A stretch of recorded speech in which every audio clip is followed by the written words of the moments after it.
Good day, this is Jove Aguas, and welcome to my lectures in philosophy. This lecture is part of my lectures in Existentialism and Phenomenology. And in this lecture, I will focus on the philosophy of Martin Heidegger. An introduction about his life and works. Martin Heidegger is one of the foremost philosophers of the 20th century. He was born on September 26, 1889, in Meschers in southwest Germany to a Catholic family. His father worked as a sexton in the local church, and in his early youth, Heidegger was already being prepared for the priesthood. In 1903, he went to high school in Constance, where the church supported him with his scholarship. And then, in 1906, he moved to Fribourg. In 1909, after completing high school, he became a Jesuit novice. But he was discharged within a month because of poor health. He took up studies in philosophy, mathematics, and natural sciences, and it was at the time that he first became influenced by the philosophy of Edmund Husserl. He studied Husserl's logical investigations, and in 1913, he completed a doctorate in philosophy with a dissertation on entitled "The Doctrine of Judgment in Psychologism," under the direction of the neo-Kantian philosopher Heinrich Rickert. The outbreak of the First World War interrupted Heidegger's academic career. He was listed into the army, but he was discharged 2 months later because of health reasons. And hoping to take over the chair of the Catholic philosophy at Fribourg, Heidegger began to work on a habilitation thesis, the required qualification for teaching at the university. His thesis is entitled Duns Scotus Doctrine of Categories and Meaning, which he completed in 1915. In the same year, he was appointed as a lecturer or Providocent in the university. In 1916, Heidegger became a junior colleague of Edmund Husserl, who joined the Fribourg faculty. The following year, he married Thea Elfried Petri, a Protestant student who had attended his courses since the fall of 1915. His career was again interrupted by military service in 1918, serving for the last 10 months of the war. Immediately after his return to Fribourg, he announced his break with the system of Catholicism and got appointed as Husserl's assistant. And he then began to teach in a new, insightful way, and his lectures on phenomenology and his creative interpretation of Aristotle would earn him wide acclaim.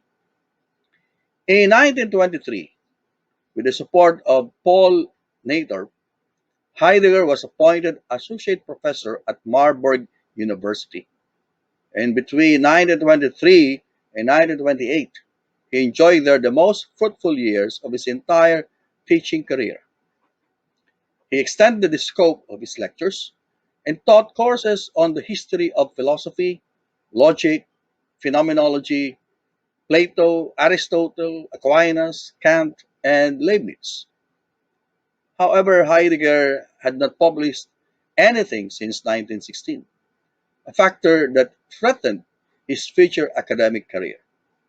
And finally, in 1927, February of 1927, partly because of administrative pressure, his fundamental treatise entitled Being and Time was published.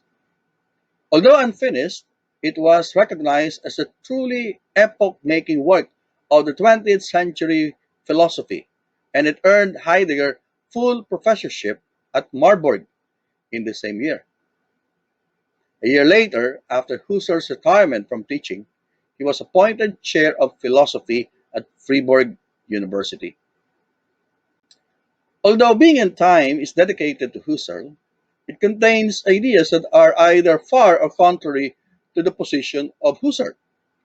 The publication of Heidegger's Being and Time marked the departure of Heidegger from Husserl's phenomenology, and the difference between the two philosophers became apparent. In 1929, his next published works, What is Metaphysics? On the Essence of Ground, Kant and the Problem of Metaphysics, further revealed how far Heidegger had moved from Neo-Kantianism and phenomenology of consciousness of Husserl and started his own version of phenomenological ontology. In 1930, Heidegger's life entered a controversial stage with Hitler's rise to power in Germany. In that year, Adolf Hitler's party, the National Socialist German Workers' Party, became the second largest party in Germany. And in 1933, Hitler was appointed Chancellor of Germany. Heidegger became politically involved, and in 1933 he was elected rector of the University of Freiburg by the faculty. In May of 1933, he joined the NSDAP, or the Nazi Party, and delivered his inaugural rectoral address entitled The Self-Assertion of the German University. The ambiguous text of his speech was often been interpreted as an expression of his support for Hitler's regime. As rector, he produced a number of speeches in the Nazi cause and placed the great prestige of his scholarly reputation at the service of National Socialism, and thus, willingly or not, contributed to the legitimization among his fellow Germans. 1 year later, in April of 1934, Heidegger resigned from his office and took no part in politics. His rectoral address was found incompatible with the party line, and his text was eventually banned by the Nazis. Certain restrictions were put on his freedom to publish and attend conferences. However, in his lecture courses of the late 1930s and early 1940s, and especially in the course entitled Hölderlin's Hymns, Germania, and the Rhine, which was originally presented at the University of Freiburg during the um, winter semester of 1934 and 1935, he expressed covert criticism of Nazi ideology. For some time, he was under the surveillance of the Gestapo. His final humiliation came in 1944 when he was declared the most expendable member of the faculty and was sent to the Rhine to dig trenches. To further tarnish his reputation, after Germany's defeat in the Second World War, he was accused of Nazi sympathies and he was forbidden to teach. And in 1946, he was dismissed from his chair of philosophy. The ban would be lifted in 1949. During the last 3 decades of his life, from the mid 40s to the mid 70s, Heidegger was productive in his writings and publications. His insightful essays and lectures, like What Are Poets For, published in 1946, Letter on Humanism, published in 1947, The Questions Concerning Technology, published in 1953, The Way to Language, published in 1959, Time and Being, published in 1962, and The End of Philosophy, The Task of Thinking, 1964. He addressed different issues concerning modernity and worked on his original philosophy of history of being. Most of his time was divided between his home in Fribourg, his second study in Mesquite, and his mountain hut in the Black Forest.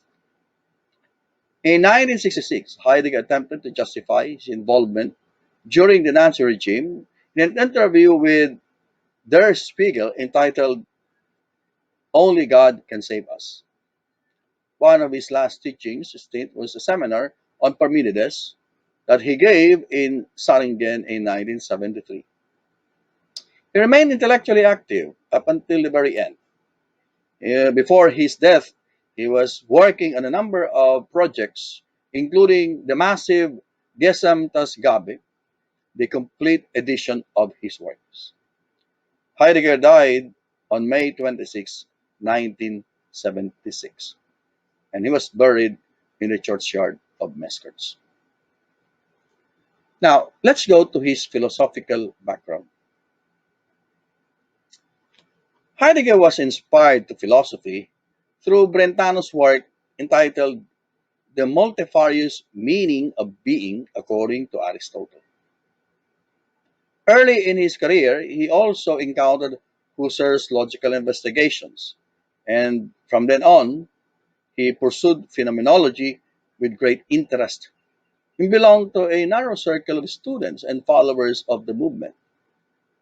Heidegger attended the seminar exercises of Husserl, but although he was interested in phenomenology, he already had some differences between him and Husserl, and he would never become Husserl's faithful follower.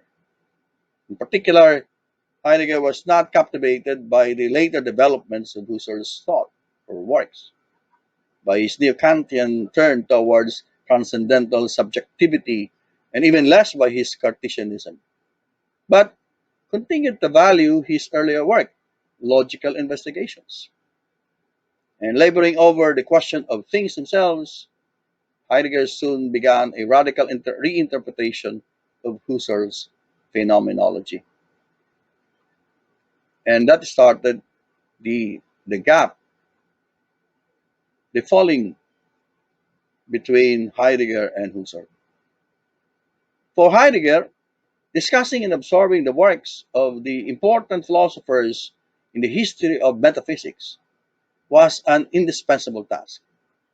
And he was very much interested with the pre-Socratic philosophers, wanted to go back to the works of the pre-Socratics to trace the history of the philosophy of being.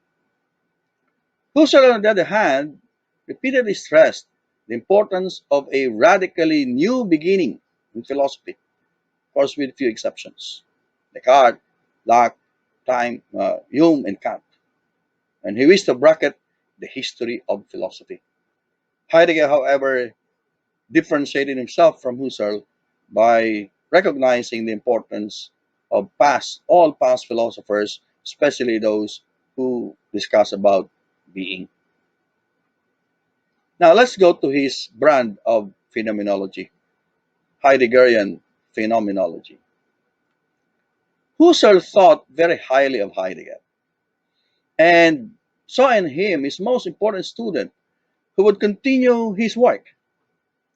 Heidegger, however, as we have already mentioned, is far from his mouthpiece, and he has his own ideas. The phenomenology expressed in the being and time was not as Husserl conceived it. It's a different view of phenomenology. Heidegger saw in Husserl a renovator in philosophy in the 20th century. But Heidegger was not a disciple. On the contrary, he initiated a revolution in philosophical thinking, which Husserl never expected, and this led to an estrangement between the two. The being and time, or the significance of the being and time, is found in reawakening the question of the meaning of being. This question emerged for Heidegger when he was 18 years old, when he read Franz Brentano's On the Multifarious Meaning of Being according to Aristotle. And although Brentano's intentions were in part theological, Heidegger found through Brentano's work his entry into Husserl's logical investigation. So Heidegger's basic work in Being and Time was dedicated to Husserl, and Heidegger acknowledged his indebtedness to phenomenology, especially the work of Husserl on logical investigation. But in his book, phenomenology was described as a methodological concept, a concept that was conceived by Heidegger in an original way and resulted from his questioning back the meaning of being. So he went back as far as the Greeks to investigate on the meaning of being, especially the Greek concepts of phenomenon and logos. Phenomenon is that which shows itself from itself. And understood together with the concept of logos, it means to let that which shows itself be seen from itself in the very way it shows itself from itself. That's a quotation from Being in Time. A phenomenon is an event that shows itself. In this concept of phenomenology, which relied much on Aristotle rather than on Husserl, is a radical diversion from Husserl. To give an account, meaning the logos, of phenomenon or phenomena, meant that for Heidegger, we have to describe beings in their discloseness, what he called self showing disclosure. It means to speak and think of that one is brought to things in their discloseness, and to give an account of the shining, meaning the light, that allows their manifestness. So discloseness, or sometimes it's called disclosure or unconcealment, is an essential character of the lives of individual beings. This ontological difference between being, the occurrence of discloseness, and beings, a specific instance of discloseness, is fundamental in Heidegger's thought and persists in several forms throughout his career. There is a difference between the disclosure and what is being disclosed. The being as an occurrence of unconcealment in beings as specific instances of unconcealment. So, Heidegger's way of engaging facticity, history, and time turned him away from consciousness itself and toward the world, while Husserl talks about consciousness in itself. Heidegger was talking about consciousness of the world. The unfulfilled directions of beings are not found in proposed and lively structure of transcendental subjectivity, as Husserl proposed, but in the self-disclosive happening or unconcealment or disclosure of beings in the world. He moved away from the epistemological orientation of Husserlian phenomenology and from a consequent emphasis on the subject and objects of consciousness. Instead, he turned through a characteristic modern priority given to the subjective enactment and toward worldly structures that do not originate in human consciousness. So, in Being in Time, there is no longer a phenomenological reduction or a transcendental ego in the intuition of essences in Husserl's sense. Heidegger's new beginning was at the same time a resumption of the basic question in philosophy, the question about the meaning of being. And his manner of questioning can be described as hermeneutical because it proceeds from the interpretation of man's situation. Now, while he did not reject the phenomenological standpoint, Heidegger believed that it is not possible to suspend our belief in the world, nor it is possible to place ourselves in a realm other than the natural world, as Husserl described. Man is not a detachable consciousness who can abstract himself from the world.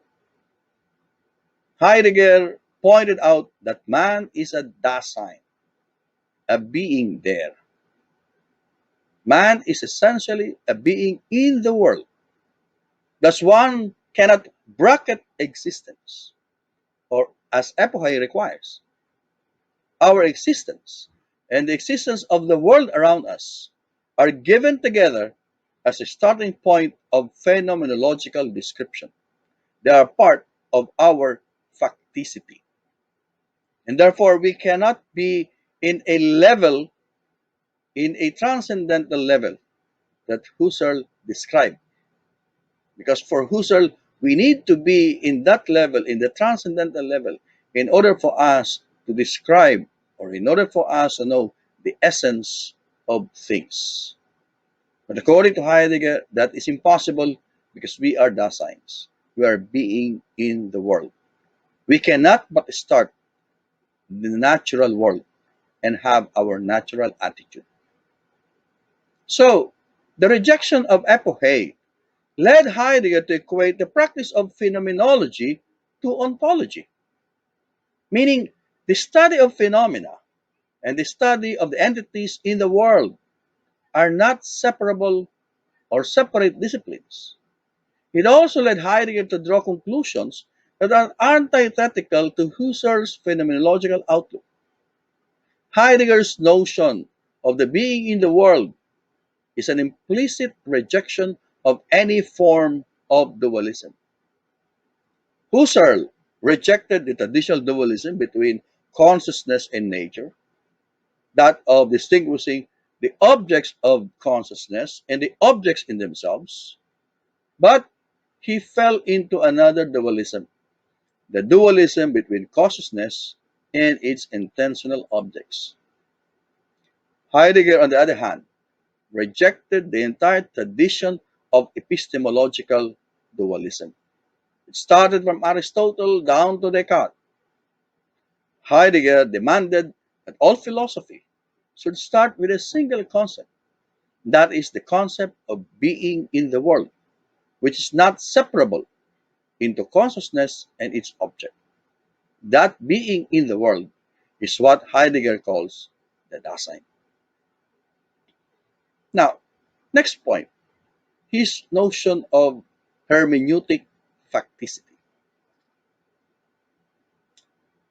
The existentialists focus on two features of human existence, and they are transcendence and facticity. Facticity refers to the irreducible or irreducibility of things in their living events, meaning these are the things that are given to us, things that cannot be changed. Transcendence, on the other hand, are those things that are decided by us, and therefore we can change these things. These are possibilities. Facticity, on the other hand, are actualities. Now, hermeneutics means interpretative explication. People recognize and interpret given things before they develop theoretical concepts about them, meaning we interpret. And interpretation arises as people live particularly with things. We interpret things. We encounter them in different contexts. We use them and feel their impacts or influences in our lives, in our existence. So prior to the distance invoked by theoretical reflection, like in the case of phenomenological reduction, people are immersed in their environments. And people's environments are filled with things that appear in their living, usually practical specificity. Heidegger came to the idea of a hermeneutics of facticity. That means an interpretation, an interpretation of these factual things, interpretations based on practical life through his work on Aristotle and Husserl. That's the meaning of hermeneutic facticity. It's an interpretation of the things in their living events, their influence, their impact on us, the impact, the influence of the world in the Dasein. Now, let's talk about being and Dasein. Central to Heidegger's work, Being and Time, is the analysis of the meaning of being, which he called fundamental ontology. The central problem in the meaning of being, or central problem is the meaning of being. However, before we question the meaning of being, we have to inquire first about the questioner or the inquirer, who is the Dasein himself. And therefore, the discussion on the question about being begins with an analysis of the inquirer, of the one who is capable of asking the question concerning being. And because of this capacity, this being, the Dasein, occupies a privileged position in regards to all other beings. So, this being, as we have already mentioned, is called the Dasein. By conceiving the Dasein as being in the world, Heidegger made the ancient problem concerning the relationship and duality between subject and object rather superfluous. The basic structures of the Dasein are primordial moodness, understanding, and speech, which are founded on the temporalization of the Dasein, meaning the Dasein is temporal. The Dasein exists in time. The two basic possibilities of man's existing are those in which the Dasein either comes to its own self, meaning it becomes an authentic self, or it loses itself, which Heidegger calls inauthenticity. Dasein is inauthentic when it lets the possibilities of the choice for its own existence be given to it by others, instead of deciding for himself. But when the Dasein decides his own possibilities, determines his own possibilities, then he becomes authentic. So, why Dasein? Why Dasein has a priority over all other things? Why do we need to question first about the Dasein before we can ask or we can question being or the meaning of being? According to Heidegger, the Dasein takes an ontological priority. Now, ontological here should be interpreted as in the experiential level. He differentiates that from the ontological. The ontological is the more fundamental, the basic, the metaphysical, so to speak.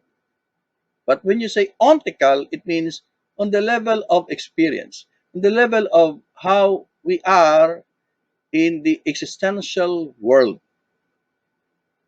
And the Dasein takes ontological priority because, number one, it is the only entity or the only being, meaning existing concrete being, in the ontological level, meaning in the experiential level, which has existence with Z ontologically.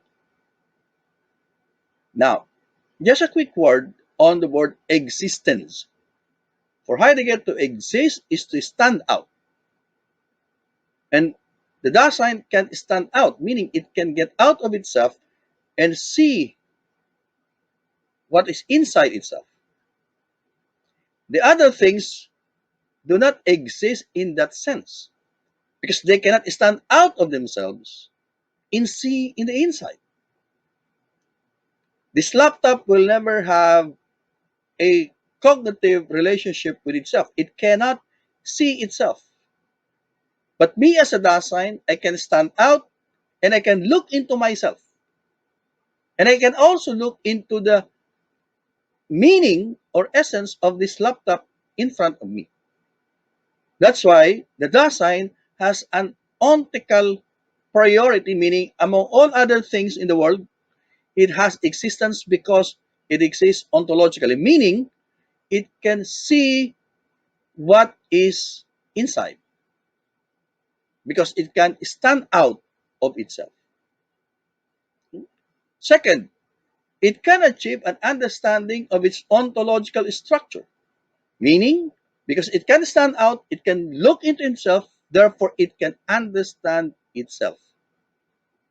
It can understand its ontological structure, meaning what is the most fundamental, not just what is existential, not just what is practical in the experiential level, but what is really fundamental in itself, its ontological structures. So it can achieve self understanding. Number three, it can also achieve an ontological understanding of all the ontic structures of the other entities, meaning it can understand not only itself, but also understand what is the being, what is the meaning of all these physical things around him, these ontical structures, meaning by ontical structures, the physical things, the entities all around him.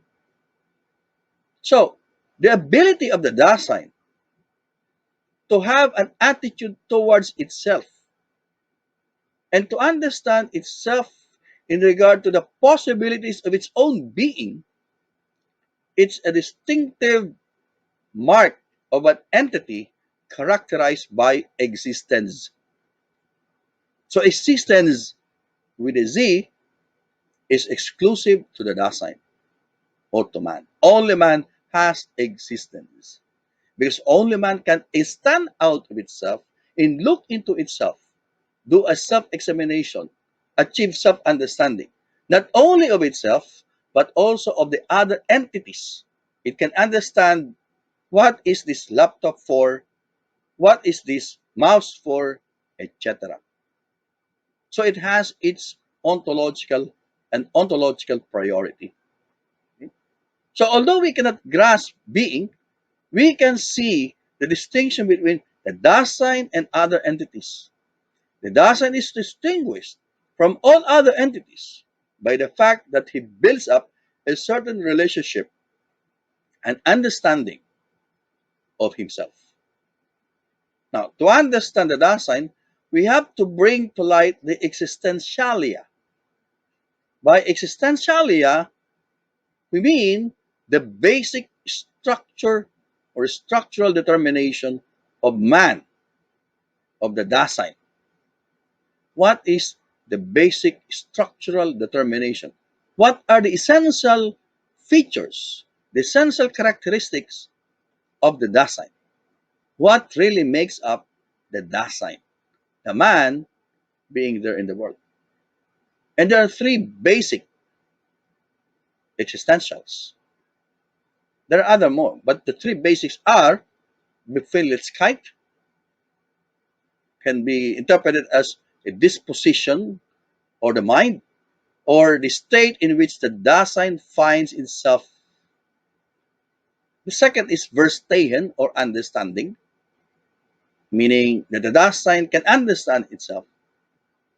And number three, Verfallen or falliness or forfeiture.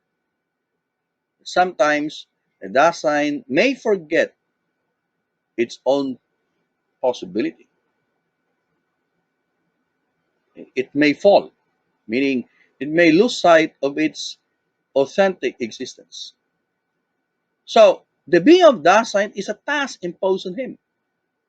It is committed as a task. The being of Dasein is not simply is, meaning my being a Dasein is not completed. It's not finished yet. It has to be realized. And therefore, the being of the Dasein is expressed as to be. Man is not is, meaning man is not fixed. Man is not a completed project. His being must be completed by himself. It is his task. In chapter 1 of The Being in Time, Heidegger begins with two general statements. First, he said, the mode of being of each Dasein is a question of its own being. Thus, My ownness is a character of Dasein. My very being is mine. It's my project. It's my task. The second, the essence of being lies in its existence, meaning taken in the dynamic, active, and future oriented sense. Its own existence. That I have to stand out and have a cognitive or relationship with myself, understanding the self. The distinctive character of the Dasein lies in its specific mode of being. And this specific mode of being lies in the fact that it can choose itself. The Dasein can decide for its own existence. So choice determines authenticity and inauthenticity. In the Dasein is authentic when he makes his own choices, when he attains itself and realizes its own inmost possibilities.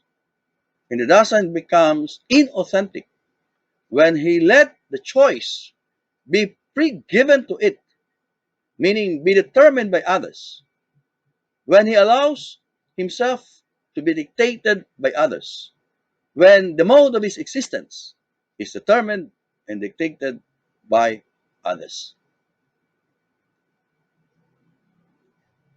Now let's discuss the meaning of Dasein as being in the world.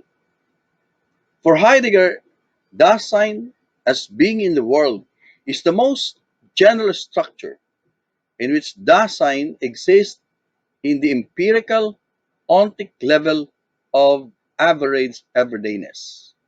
By average everydayness, Heidegger meant our day to day existence. And we have already explained what he meant by the ontical level, the experiential, empirical level of human existence. This average everydayness, or the daily life, the day to day experiences, they form the starting point of the interpretation of Dasein. The fundamental structure or the fundamental essence of this ontic level is being in the world or to be in the world. This experience is a unitary phenomenon, and this is the first existential that the Dasein finds himself in the world. The term Dasein means da, there, and sign means to be. So Dasein means to be in the world. But what does it mean to be in the world? According to Heidegger, this should be analyzed ontologically and not ontically, meaning we have to do a fundamental ontology in order to understand what it means to be in the world. Now, to be or being in the ontological sense, is the a priori ability to have things that we relate to, meaning to care about and be concerned about ourselves with. In our day to day experiences, in our day to day lives, we relate with the world. We are in the world. We exist, we act, we live in the world. And we concern and we care about the things in. So the meaning of being in is not about being contained in the world, but rather to be familiar with, things around me, to be familiar with things that surround me, real things that surround me. Part of being in the world is to be familiar with this laptop in front of me and the other things, the books that I use in my lecture. So it means that the Dasein is always outside, dwelling alongside with other entities. We have already mentioned that the entities would be the things that surround us, things in the world, books, laptops, gadgets, utensils, equipments, tools, etc. So the Dasein comports itself concernfully with the world. The Dasein is a concernful or caring being alongside other entities. And this is the primary mode in which Dasein is in the world. Now, what does it mean to be in? In the ontological sense, is that which makes possible the feeling of familiarity, which we have with the world, and which makes the world our home.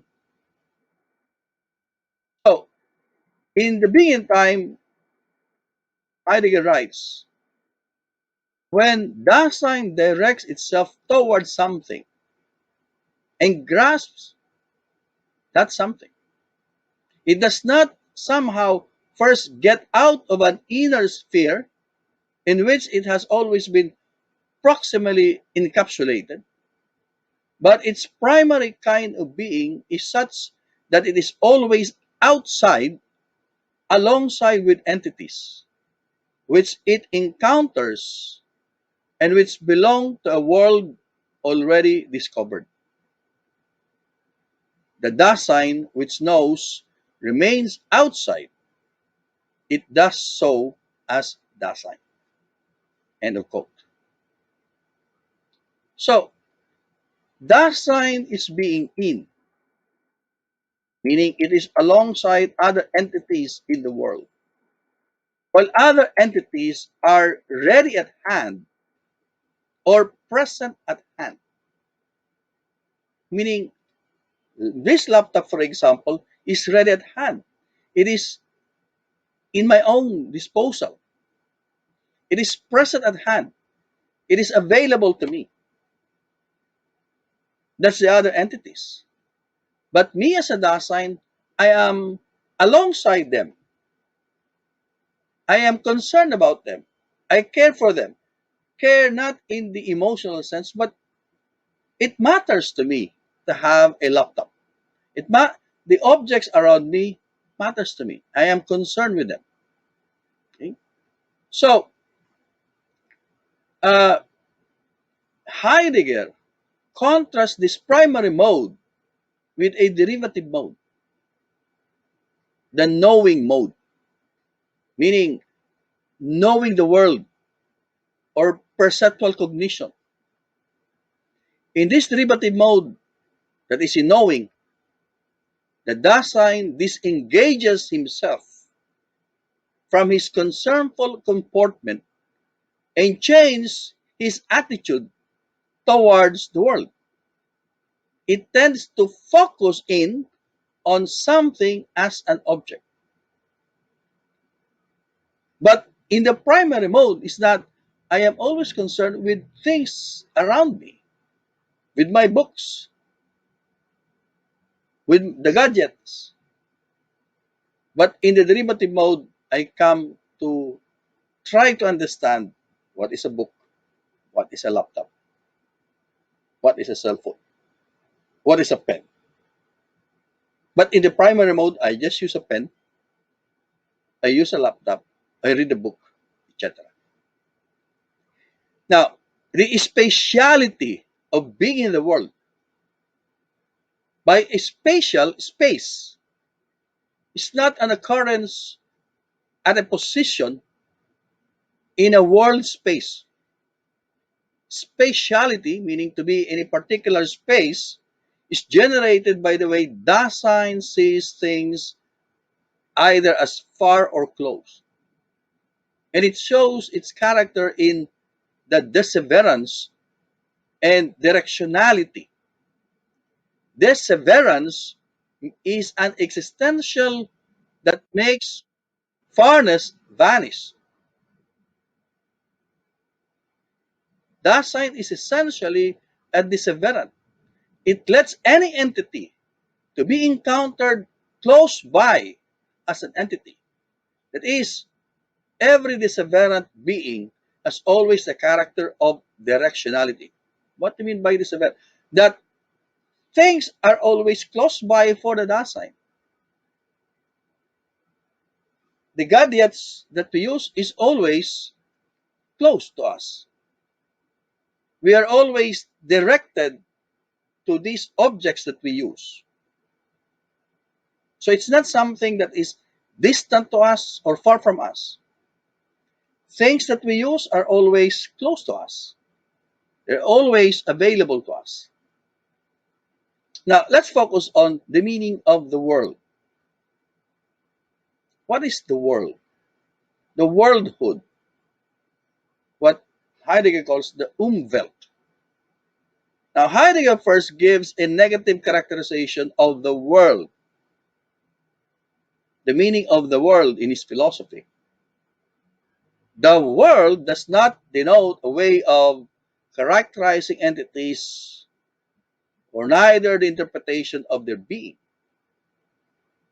neither the ontological depiction of entities within the world, nor the ontological interpretation of their being in such uh, as to reach the phenomenon of the world.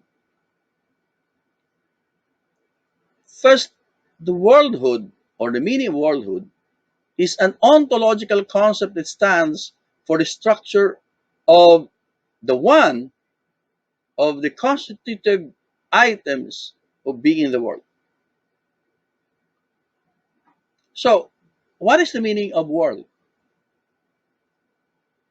Heidegger gives us four different senses of world.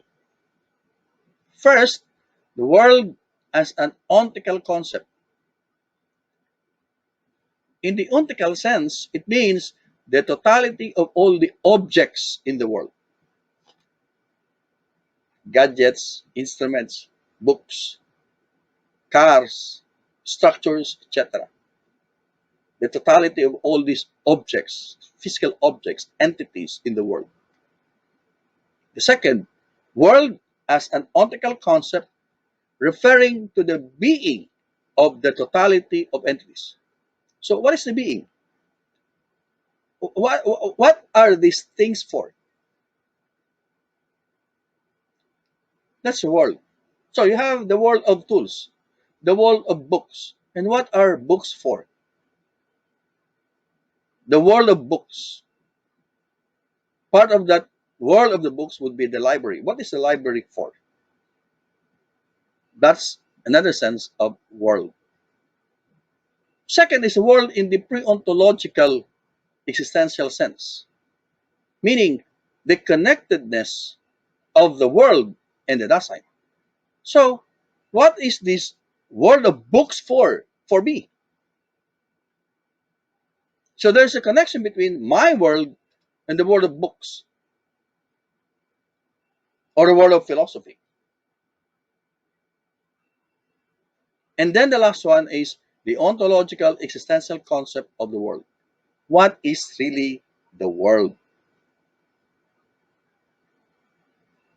What is the essence of the world? So the point of departure for uncovering the worldhood of the world is the world which is closest to us, the world which is around us. And this world that is around us is our environment, the Umwelt. In our average everydayness, in our daily lives as a Dasein, it is in our environment that we are caught up in our concerns and activities.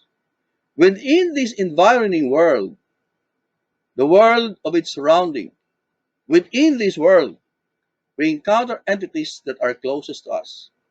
Like, for example, the gadgets, the tools, the utensils, they are part of the world of Dasein. And the being of entities in the world are phenomenological exhibited through our dealing in and our dealing with of these entities. In our dealings, we encounter entities as tools in the wide sense of the Greek term pragma. There are equipments, there are tools, essentially something that we use in order to, like for example, this laptop again in front of me is part of my world, part of my environment. I use it to give lecture, I use it to write, to edit, etc. So we have our own world as Daseins. My environment as a teacher would include the books that I use. A musician will have his own Umwelt or environment. And part of that world would be his musical instruments. He has dealings with these instruments. That's part of his world. A religious person, part of his world would be the scriptures or the rosary. It's part of his world. That's environment. And that's the world of the everydayness of this particular Dasein. So, this dealing is not a perceptual cognition. Because in that world, we don't, well, of course, we care sometimes to know what is this object that we use. But the primary concern, the primary dealing is to use, to manipulate. We cannot view our equipments, our tools, our gadgets purely in the theoretical mode. We understand them not by observation, but we understand them in the course of using, handling them. We understand this laptop, for example, or I understand this laptop by using the laptop, not by theorizing about what a laptop is. So the worldhood of the world enables the Dasein to experience entities like tools, utensils, equipments. And the structures of these entities is that they are always ready at hand, so Handenheit, or present at hand, Vorhandenheit. The world for us is available, ready to hand. This is our primordial relationship to the world. The world as something to use. The world is made up of things independent of each other, and they are present at hand, available to us. This is our derived relation of the world, something that occur in our world. So the being of entities within our environment is Sohandenheit, already at hand. And the being of readiness at hand is involvement. We are involved, we use them. Now, let's focus on Dasein as being with. Because the Dasein is also there are other Daseins.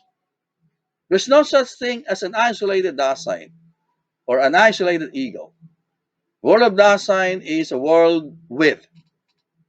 Being is also being with. And this is an existential characteristic of Dasein. The Dasein being in is also a being with. It's also a mid-sign. Now, the world is also indicative of others. We encounter other Daseins in the world, and the kind of being which belongs to the Dasein of others, as we encounter it within the world, differs from the other entities which are present and ready at hand. Others are also being there too. They are also Dasein. And this indicates sameness of being. But they are there as Dasein. They are rather those from whom, they also stand out. They can also have understanding of themselves and of the other entities. So the other Daseins are being there too. Okay? They don't they are different from things, from objects, from entities. Because just like us, They are also Dasein. So it's not the Dasein is not an isolated ego. There are other Dasein. Okay? Now, let's focus on the meaning of being in as such. Being in is that constitutive moment of Dasein which exhibits the being of Dasein directly. What really is the Dasein? Because Dasein is essentially being in, there can be something like being in the world. And the entity which is essentially constituted by being in the world in itself is in every case, it's being there. So the next point is, what does it mean to be there? In the there emphasizes the character of the Dasein as not being closed off, but rather being open, being disclosed, being uncovered, or being unconcealed. So the Dasein is there, it is open, it discloses itself, it unconceals, it uncovers, it opens itself. And in the being in time, Heidegger wrote, this entity carries in its own most being the character of that being closed off. In the expression there, we have in view this essential discloseness. And by reason of this discloseness, this entity, meaning Dasein, together with being there of the world, is there for itself. Now, there are three primary modes of Dasein's discloseness, of the Dasein's unconcealment. These are Befindlichkeit, Verstehen, and Verfallen. There are different interpretations or translations of these terms that Heidegger described. But I'm going to use the translation of Macquarie and Robinson. And I am also using the commentary of Gelvin in trying to explain the meaning of these concepts of Heidegger. First, Befindlichkeit. Befindlichkeit is translated by Macquarie and Robinson as state of mind. However, Gelvin stressed that the term is more akin to the phrase the state in which one is to be found. And Gelvin enumerated the purposes of the analysis of Befindlichkeit. First, the analysis of a state of mind as an existential of Dasein is aimed at showing that when the Dasein becomes aware of itself, of being in the world, it always does so to some extent influenced by the unalterability of facts, that no Dasein relates in the world without a real or at least some awareness of the unavoidable influences of the way the world is. That when the Dasein is there in the world, he finds the world in such and such a way. The second, the state of mind of Befindlichkeit becomes an all-important factor, even in such seemingly tranquil moments of human existence. And third, that the Dasein's awareness of actual existence is due to Dasein's state of mind or Befindlichkeit. And lastly, that the state of mind or Befindlichkeit is the basis of the world mattering to Dasein. It's the basis by which the world matters to Dasein. Heidegger means by the term the a priori existential by which Dasein has its moods. I'm going to explain the moods later. It means that Dasein finds itself in such and such a way that the Dasein finds itself in a world without being asked to be in it. We're familiar with the terms that, but being consulted, we are thrown, the Dasein is thrown into the world. He finds himself thrown into the world. So, the state of mind is the mode of awareness of the actual. It discloses the state or the actual state of the Dasein in the world. But To be disclosed does not mean to be known as this kind of thing or this sort of thing. But rather, it discloses or reveals the fact that the Dasein is in the world. Therefore, Befehllichkeit discloses Dasein's actuality, his actuality in the world. So, it is the ontological existential structure and the ontological manifestation of this is mood, stimog. Okay? This is the ontological manifestation of the state of mind of Befehllichkeit, stimog. Mood reveals Dasein's attunement to the world. The mood reveals my state as it is in its throwness. It emphasizes the unchangeable, the actual. It discloses how one is in the world, how we are in the world, how one is faring in the world.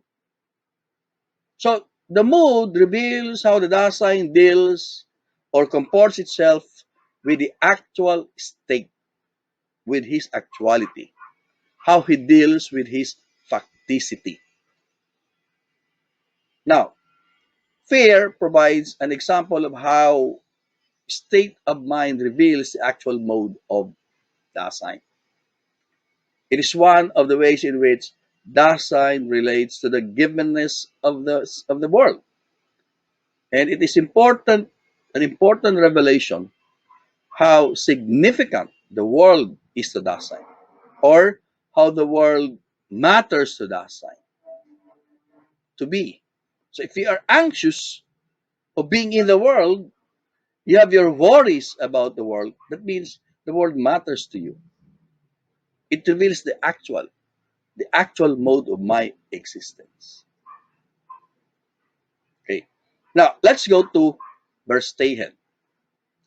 Verstehen is translated as understanding. I think that's a standard translation of Verstehen. It is an existential which is equiprimordial with Befehllichkeit.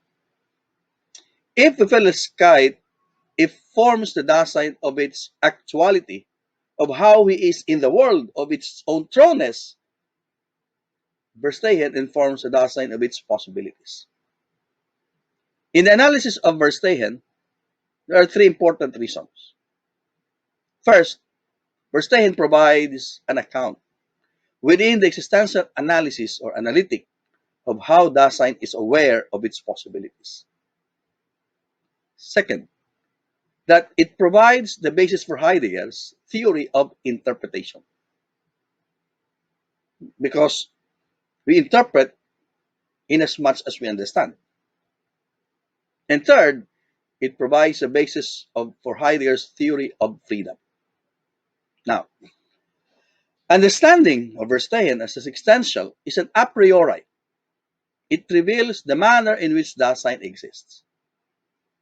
And it should not be interpreted only in terms of the mind's cognitive activities. Because understanding, well, while we connect understanding with cognition or with knowledge, understanding first reveals to Dasein its existence structure. And only through such revelation of its structure, the structure of its existence, can Dasein use this existential in its cognitive function.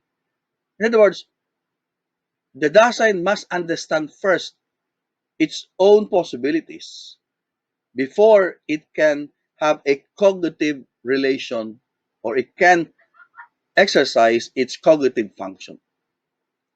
So, understanding reveals to the Dasein its mode of existence by making Dasein able to be.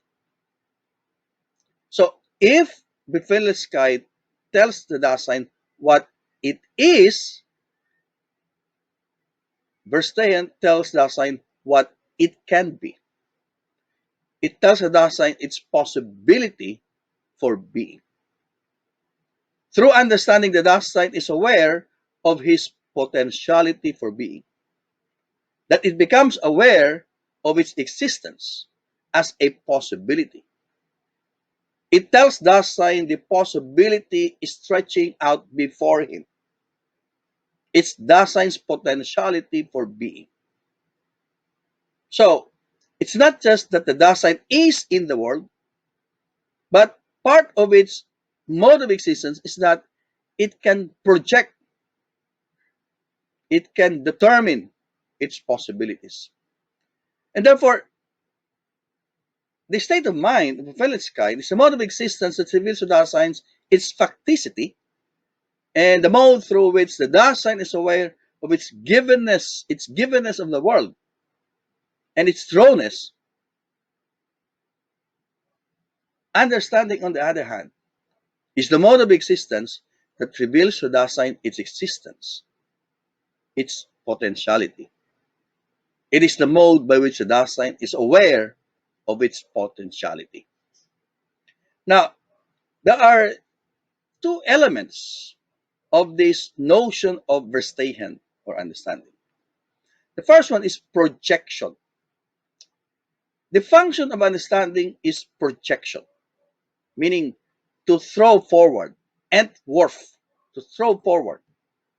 Understanding operates by projecting before Dasein its possibilities.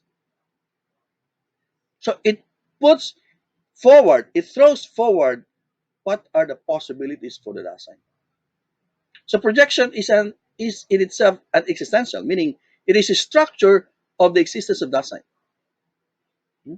So to throw before Dasein its possible ways of existing is an essential character of what Dasein is. Now remember, we have said that our being is a task, according to Heidegger. Being should be interpreted in the active sense, not in the static sense, that to be is to be fixed, but to be is to project, to become. And how can we become? According to Heidegger, we become first by projection, meaning this understanding projects for us what we can be. So what is projected is the entire range of Dasein's possibilities. So projection is the extensile function of understanding, and it is a primary function. The cognitive function is only secondary, and it is actually based on this existential function of projection. Now, the second concept under understanding is interpretation. Term interpretation is for Heidegger the function of understanding that makes explicit what Dasein is, simply because it exists. So, through projection, understanding functions by projecting Dasein's possibilities. Interpretation, on the other hand, is understanding how to work out this projection. So interpretation is the working out of the projection. It's the function of interpretation as a working out of possibilities to make explicit what is already within the range of human awareness. And Heidegger focuses on the ability of the mind to make explicit what and to reveal what is somehow already within one's experience.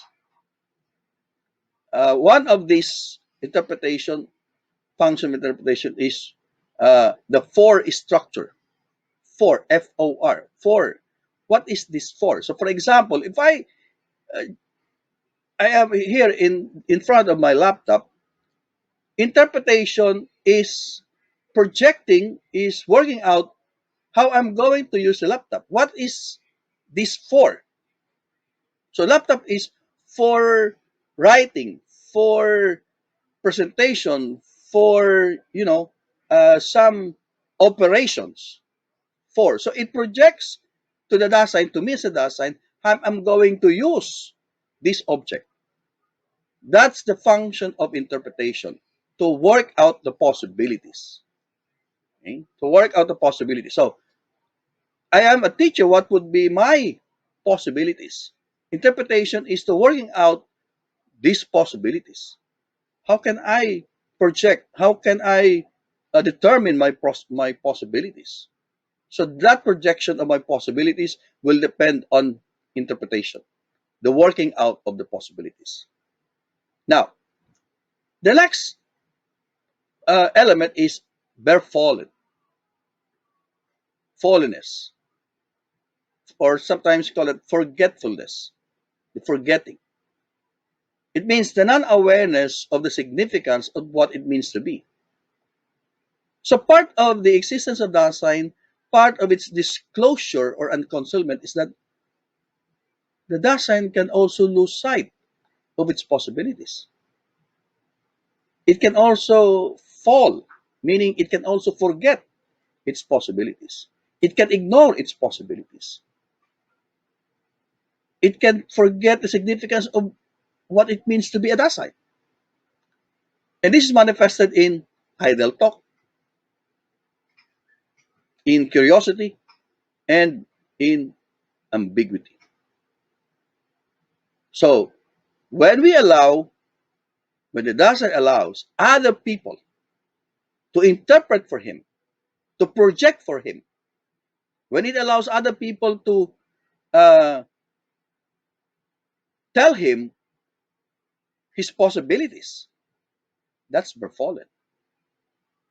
When it allows itself to be engaged, be immersed in idle talk, in talking nonsense, in forgetting the truth, for example, that's befallen. In engaging in fake news, that's befallen. Okay? So there are other existentials, but these are the three most important, the basic structures of Dasein's discloseness. Befindlichkeit, Verfallen, and Verstehen. Now, let's talk very briefly about the temporalization of the Dasein. Because to be for Heidegger is incomplete. It's an incomplete disclosure of the Dasein. The other aspect of Dasein's being there in the world is his being temporal,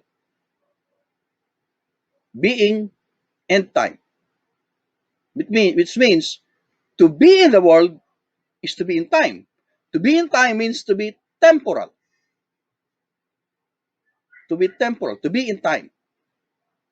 And there are three modes of temporalization for Heidegger: the present, or first the future, the present, and the past. And based on these three modes of temporalization, there are three manifestations of either authentic or inauthentic existence. Under authentic attitudes, the attitude towards the future is anticipation. We anticipate, okay? We project, we throw ourselves to the future. We move forward. And what is the inauthentic manifestation? Awaiting. So anticipation is being dynamic, being active, throwing yourself forward. Awaiting is remaining passive, just waiting for things to happen. Anticipation is proactive, awaiting is reactive. For the temporalization of present, the authentic manifestation is moment, seizing the moment, living in the moment. And the inauthentic is presentation, waiting for things to happen, just being passive about the present. And then in the past, the authentic manifestation is repetition. We remember the past and we learn from the past. That's authentic existence. What about inauthentic existence? Oblivion, forgetfulness, forgetfulness of our possibilities, or forgetfulness of our past, not learning from the past. So the Dasein is being in the world, and to be in the world is to be temporal, to be in time. Now, let's discuss the next topic here as the being of Dasein. According to Heidegger, Dasein's average everydayness can be defined as being in the world, which is falling and disclosed, thrown and projecting, and for which its own most potentiality for being is at issue, both in its being alongside the world and its being with others. It's a long quote from The Being in Time. Now, for Heidegger, there is a need to define in an existential ontological manner the totality of the structural whole, being in the world. There is a need to inquire whether existentiality, facticity, holiness, and the other existentials have an ontological unity. In other words, what ties up all these existentials? So, there is a need to grasp the structural whole of Dasein's average everydayness in its totality. Because without a unitary existential, there could be no basis for going beyond the simple enumeration of existentials. There could be no possible link between the mere analysis of everydayness and the ontological ground that lies in its foundation. Now, the existential analytic of Dasein must therefore seek for one of the most far reaching and most primordial possibilities of disclosure, one that lies in the Dasein itself. According to Heidegger, the being of Dasein, upon which the structural whole as such is ontologically supported, becomes accessible to us when at we look all the way through its whole to a simple or single primordial unitary phenomenon, which is already in this whole in such a way that it provides the ontological foundation for each structural item in its structural possibility. Again, that's a direct quote from Heidegger's Being in Time. Now, because of these requirements, there's a need to inquire first about one of the states of minds. And this state of mind is angst or anxiety. The state of mind of anxiety is a distinctive way in which Dasein is disclosed.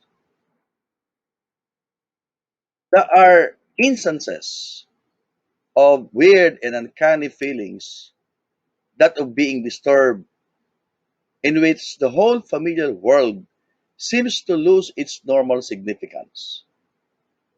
Things that are familiar and intimate take some kind of oddness and unfamiliarity. These are instances when angst or dread or anxiety manifests itself. It is a feeling of not being at home, a feeling of not being familiar. It's like being placed in a situation where we are not accustomed, we are not secured, we are not comfortable. These instances or experiences forces us to reflect upon our existence and ourselves. The phenomenon of falling is point of departure. Dasein's absorption into the day and in the world of its concern manifests Dasein's fleeing in the face of itself from an authentic potentiality for being itself. So, angst as a feeling of oddness or a feeling of anxiety or dread is both turning away from and a confrontation of the self. The turning away reveals that from which we are turning away.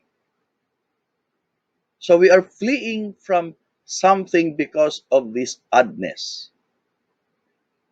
In angst, we come face to face with ourselves.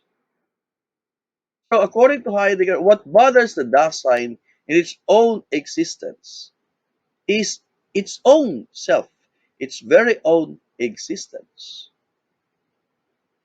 The Dasein is bothered by his own existence, and therefore it is trying to turn away, flee from it. But in the process of turning away from one's existence, it actually discloses its existence. In turning away from its being there in the world, it actually discloses its being there in the world. So, this fleeing discloses that in the face of which the Dasein flees. Heidegger said, the turning away of falling is grounded rather in anxiety, which in turn is what first makes fear possible. That in the face of which one has anxiety is being in the world as such. So, the ultimate purpose then of the analysis of angst is to show that the primordial existential is care. Why care? Because the Dasein cares about his existence. The reason why he feels this, he has this mood of anxiety, of this angst about his existence, about his self, is because of Sorhe, because he cares. He cares about his own existence. So if his state of mind, if he tries to understand, if he tries not to fall or forget about his possibilities, it is because the Dasein cares. He cares for his own existence. So the being of Dasein is care for Heidegger. It is the existential that unifies the existentials. It unifies existentiality, facticity, and falliness.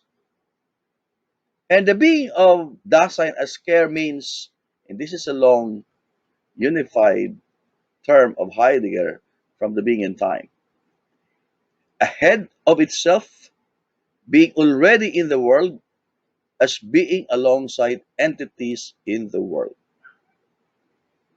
Ahead of itself because the Dasein projects its possibilities. Already in the world because he is thrown into the world. And he is thrown into the world together or alongside other entities in the world. Now, for Heidegger, there are two kinds or two senses of sorge or care. Then these are Bersorgen, meaning concern, meaning caring about entities, about objects, and for sorge, which means solicitude, caring for people. So we care about things, and Dasein cares about things, and we care about people. The Dasein cares for people.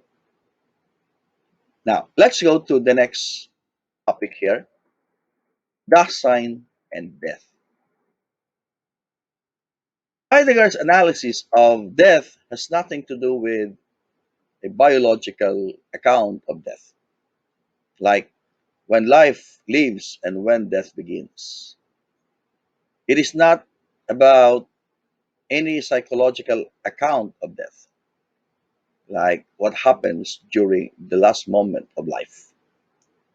It is not concerned about theological questions, like is there something after death? Or will there be life after death?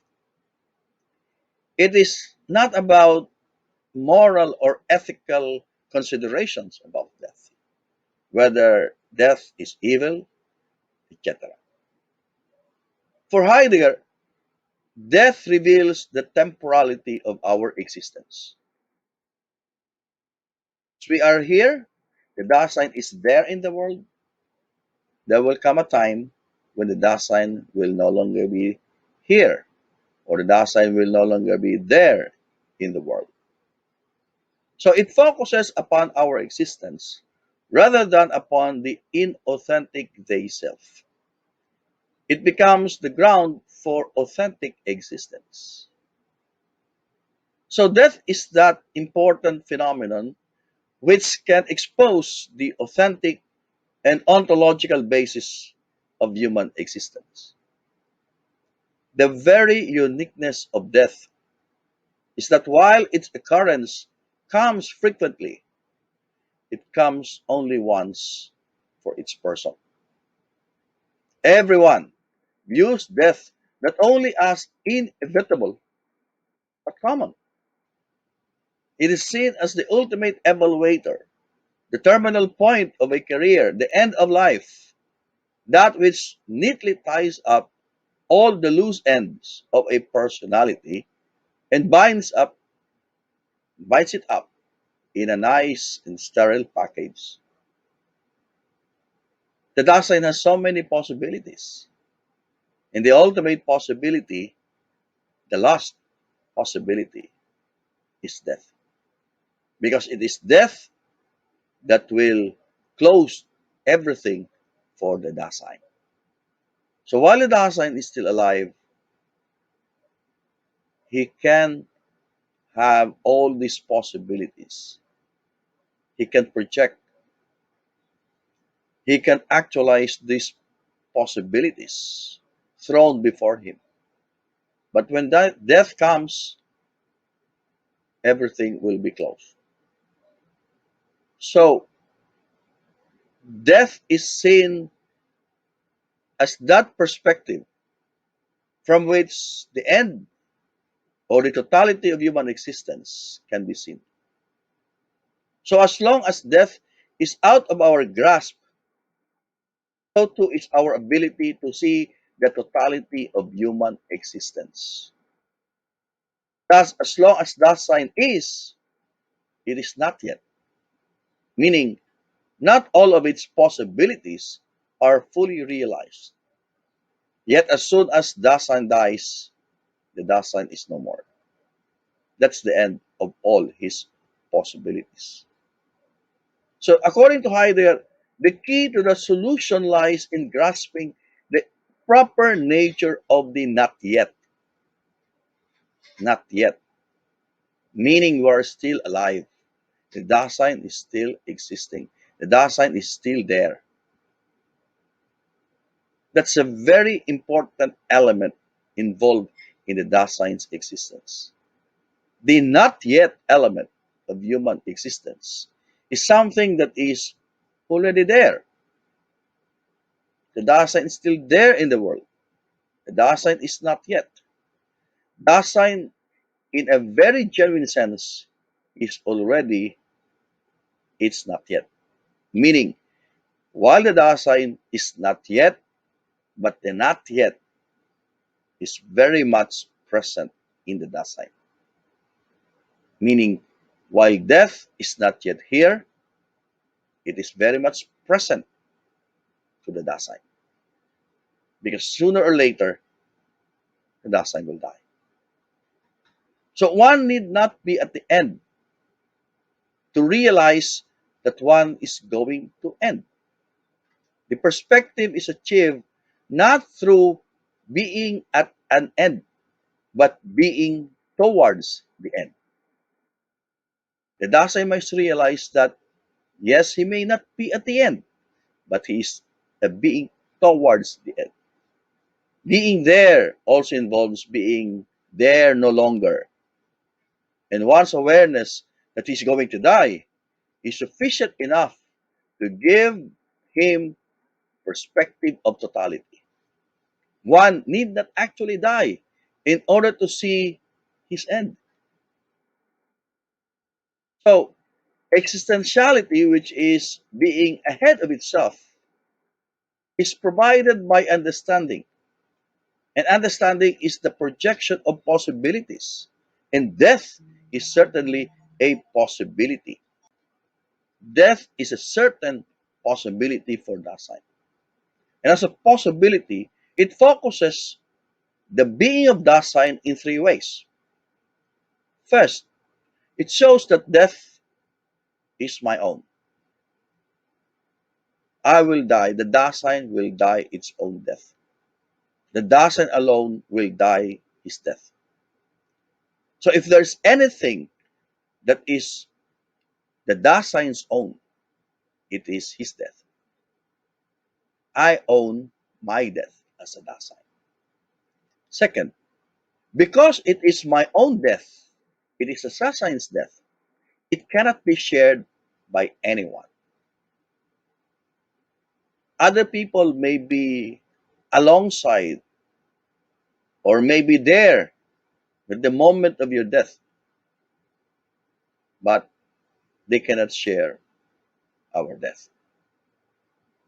And third, that the projection of my possibility or of the Dasein's possibility of death represent death to the Dasein as something that he cannot avoid. Something that he cannot avoid. He may postpone, he may prolong his life, but he cannot avoid it definitely. So death is something that is not chosen by us, but something that is forced upon us. We are thrown into it. As Dasein is thrown into the world, he is also thrown into death. The thrownness of Dasein reveals itself in the awareness that the Dasein is going to die. And the mood that reveals this is dread. Again, angst. And why? What is the basis of this dread? Why do we dread about death? Because our existence matters to us. The Dasein cares for its existence. Now, the final characteristic of the meaning of death is holiness, forgetfulness. Meaning sometimes we lose sight of the real meaning of death. Dasein tries to avoid the confrontation of the meaning of death.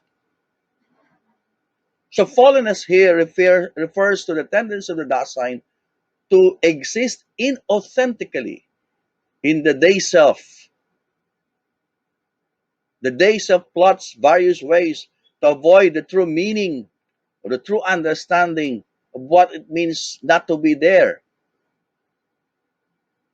It tries to convince the Dasein that death is not important. So the day self interprets death in such a way as to convince us that death is not really our own. So it trivializes death. The technique of the day self is to seduce the Dasein into believing that it is not one's own, and therefore to treat death as something that, well, it always happened, but it's not a possibility. The day self always tends to take more significance from what is actual than from what is possible. In the authentic view, death is always seen as something actual, and the feeling of discomfort that attends death awareness is one of fear. And therefore, the authentic mood that discloses death is fear. We are afraid to die.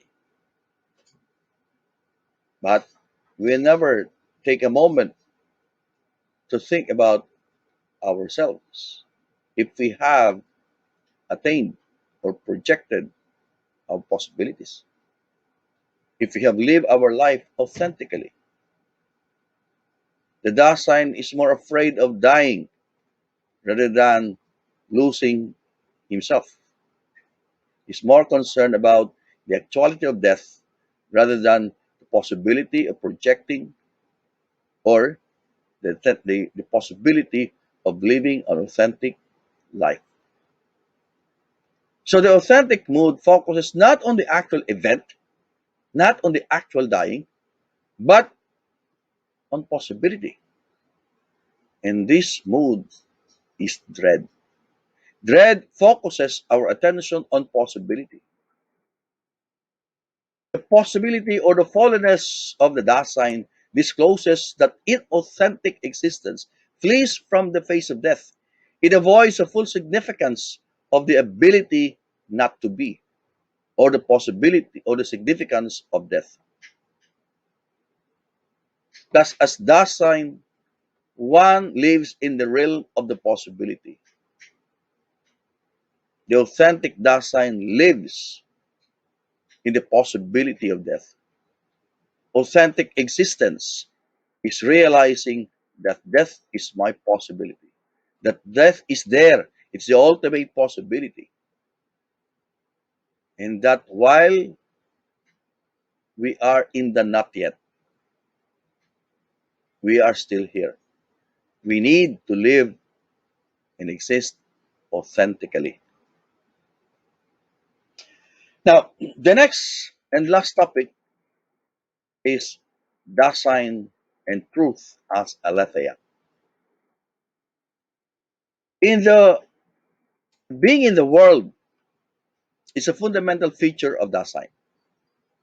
It opens the Dasein to its own being, into the being of other entities. This discloseness or unconcealment of being to Dasein is, according to Heidegger, what truth means in the most primordial sense. Truth, in its original essential sense, refers not to an object but to Dasein. It does not refer to the object agreeing on confirming or being uh, it does not refer to the thing conforming to something. Only by an object's being uncovered or unconcealed can one see if the object is true.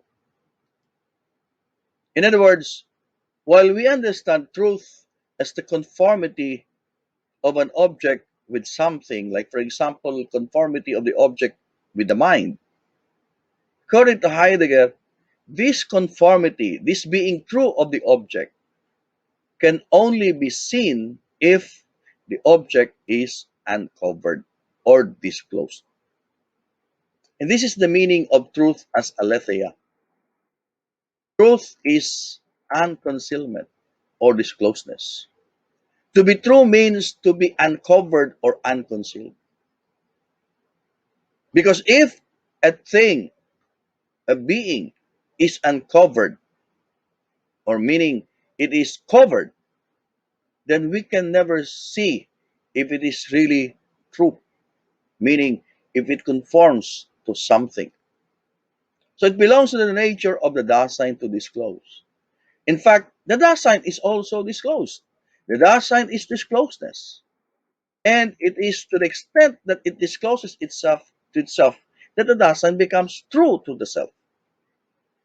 The discloseness of Dasein also points to Dasein as a throne project, as always already belonging to a definite place and time, and as always disclosing its own possibilities. So truth as such does not exist independent of the Dasein. There is truth insofar as Dasein is, and only so long as Dasein is, because Dasein is in truth.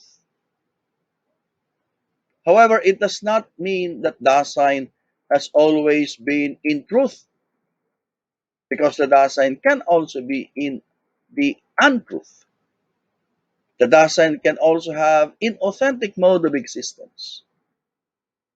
The Dasein can also fail to uncover the entities, including itself.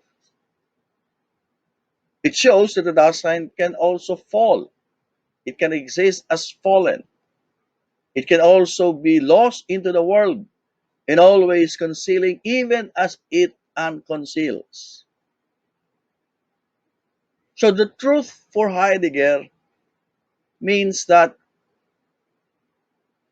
the Dasein has to uncover the entities and itself.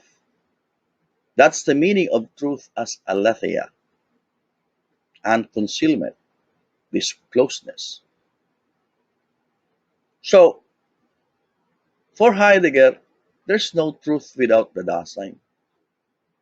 There would be no truth or aletheia without the world's this closeness by the Dasein himself. So Dasein is only open to the world because in its essential constitution, the Dasein is worldly, meaning the Dasein is there in the world. And again, as we have said, to be there in the world is to be disclosed, to be uncovered. And it's the Dasein that discloses and covers the world and itself. Now, it does not mean, however, that the Dasein determines the truth, but rather that since the Dasein is a site of discloseness, truth can exist only as a mode of the Dasein. It is the Dasein that uncovers. It is the Dasein that allows entities to be revealed, to let them show themselves. That's the meaning of truth as aletheia, allowing entities to disclose, to uncover themselves. And of course, also for the Dasein to disclose and cover itself. So, in this sense, all truths are relative only in the Dasein's being. Truth as aletheia would not be possible without Dasein, because there would be no Dasein to do the uncovering of the entities in the world. And just a just a clarification, this is not the whole of the philosophy of Heidegger. We have only covered what he discussed in his major work, The Being in Time. So that ends my presentation on the philosophy of Heidegger. Thank you very much for listening. This is Jove Aguas.